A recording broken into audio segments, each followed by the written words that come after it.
Buenas, mi nombre es Jesús Alberto Galvez y el día de hoy vengo a hablarles de modelos atómicos. Para empezar la pregunta, ¿dónde surge el átomo? Hace 2500 años los filósofos griegos se preguntaban qué era lo que componía todo lo que existía. Había algunas posturas radicales que afirmaban que el movimiento no existía y eran solo fenómenos que se colaban a través de nuestros sentidos, y bajo esta perspectiva la realidad y los movimientos no eran algo real, sino solamente un fenómeno. Pero había cierta rama de filósofos naturalistas que eran los que investigaban la naturaleza y que luego derivaron en los físicos. Pero estos filósofos decían que la materia se componía de lo que existía y de lo que no existía, el vacío y la materia. Y que la materia, lo que existía, el ser, se podía dividir hasta cierto punto. Estos que afirmaban que solo llegaba hasta cierto punto esta división se llamaron atomistas, de la palabra átomo, a, sin y tomo, división. El primer atomista fue Demócrito. Demócrito alrededor del siglo IV a.C., junto con su maestro Leucipo, formularon su teoría atómica. Bajo esta teoría, bajo este modelo, los átomos solo cambiaban en forma y en tamaño, pero no tenían características internas que los distinguieran entre ellos. Las propiedades de la materia solo cambiaban dependiendo de la agrupación de los átomos, y estos eran eternos, indivisibles y homogéneos, indestructibles e invisibles. Hay una verdad de estas, que es que los átomos son invisibles, pero no son del todo eternos, no son indivisibles, no son homogéneos y no son indestructibles. Pero por conservación de la masa se entiende que los átomos solo se pueden destruir bajo procesos muy energéticos. El átomo de Dalton. Alrededor del siglo XVIII nació el científico John Dalton, el cual postuló bajo su teoría química un modelo atómico, en el cual da lugar a diferentes compuestos, pero los mismos se parecían mucho al modelo de Demócrito. No tenían características internas que los diferenciaran, y decía que los compuestos, los átomos, al mezclarse en compuestos tendían a ocupar el menor número de átomos.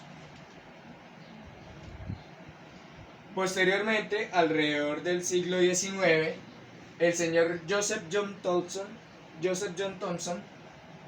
postuló también su modelo atómico. Hay que ver que Joseph John Thomson es el descubridor del electrón, entonces tenía que meter su invento dentro del modelo atómico. Así que lo que él postuló es que el átomo era una masa de carga positiva en la cual se incrustaban los electrones de manera homogénea, isotrópica, alrededor, en su superficie. Ya sabemos que esto no es verdad, pero tenía que mostrar o ejemplificar dónde se albergaban los electrones dentro del átomo. Posteriormente, al finales del siglo XIX e inicios del siglo XX, el señor Ernest Rutherford, quien descubrió el núcleo atómico mediante su experimento de la lámina de oro, el cual consiste en una lámina muy delgada de pocos átomos de espesor, bombardeada por electrones, los cuales a veces rebotan, pero muchas veces pasan de largo. Cuando rebotan lo hacen porque chocan con el núcleo atómico, el cual concentra gran parte de la masa del átomo dentro de un pequeño espacio. Entonces esto hace que los electrones no siempre reboten, descubriendo así que el átomo era mayormente espacio vacío. Este modelo fue el que postuló Ernest Rutherford, con electrones orbitando alrededor en un solo orbital el núcleo atómico de carga positiva. Pero posteriormente Niels Bohr se preocupó porque el espectro de emisión de cada elemento estaba cuantificado. O sea, los átomos, al excitarse, los electrones tienden a ir a un nivel de energía más alto, lo que hace que emitan fotones.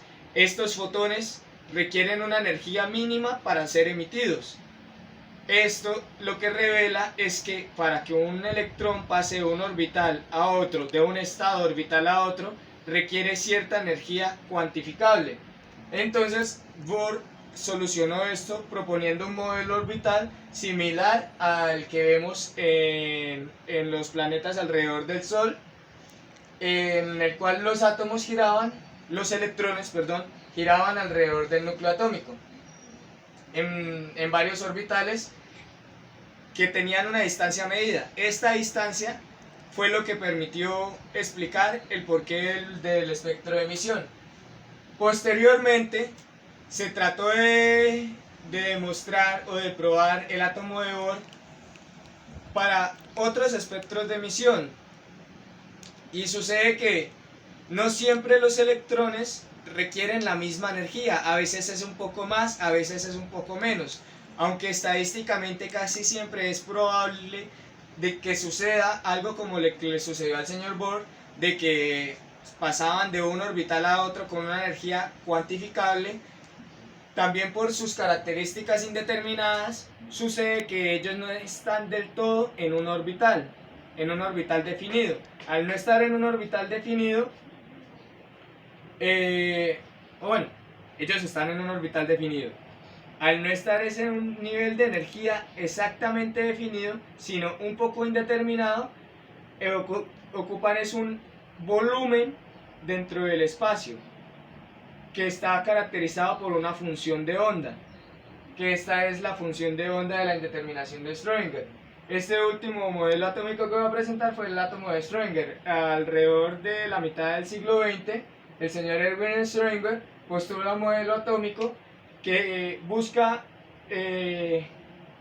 solucionar estos problemas de los subniveles de energía. Cuando los electrones pasan de un nivel de energía a otro, casi siempre lo hacen con un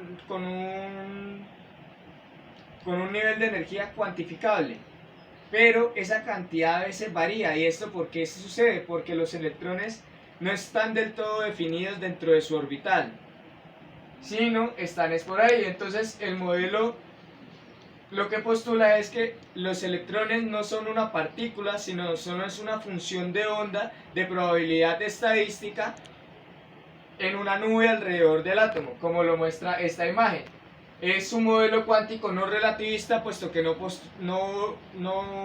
evalúa velocidades demasiado altas, pero sí toma en cuenta el problema de la energía cuantificada y de las cosas pequeñas. El modelo atómico actualmente se conoce, la interpretación más aceptada es que las partículas más pequeñas son en realidad los quarks, que no vienen a ser partículas, vienen a ser, y tampoco vienen a ser una dualidad entre onda y partícula, vienen a ser algo que no se puede definir fácilmente, y no lo voy a hacer en este momento, pero podemos decir que es la unidad básica estructural de toda la materia. Los quarks fermiónicos, las partículas fermiónicas, no se encuentran solas en la naturaleza. Por eso las partículas que se pueden encontrar individualmente en la naturaleza más pequeñas de materia sí vienen a ser los electrones, protones y neutrones. Bueno, los más pequeños son los electrones, como ya sabrán. Esas son las partículas, sí vienen a ser realmente las partículas no sin división, pero sí las más pequeñas que se puede ver. Las partículas más pequeñas en las cuales se puede dividir la materia vienen a ser los quarks. Los quarks se establecen en el modelo estándar, vienen a ser alrededor de entre 17 y 20, no encontré buena información al respecto, y los mismos componen toda la materia que existe y todas las relaciones que existen. ¿Relaciones en qué sentido? Las fuerzas que se dan entre la materia. Los quarks fermiónicos son aquellos que no pueden ocupar dos quarks el mismo espacio. Entonces esos son los quarks que componen la materia. También hay quarks bariónicos o partículas bariónicas y partículas y bosones. Los bosones no tienen masa, como es el caso del bosón de Higgs, y permiten la interacción entre distintos campos del universo. El modelo actual diría que la partícula más pequeña es, o bueno, partícula, entre comillas, o lo más pequeño e indivisible vienen a ser los quarks, que son el resultado de del colapso de la función de onda o función de indeterminación de Schrödinger, bueno, de Heisenberg-Schrödinger, que revelan cómo los campos a niveles más pequeños de lo que podemos llegar siquiera a ver interactúan de una manera completamente antiintuitiva, porque no son partículas, pero están ahí. Bueno, eso era todo. Muchísimas gracias.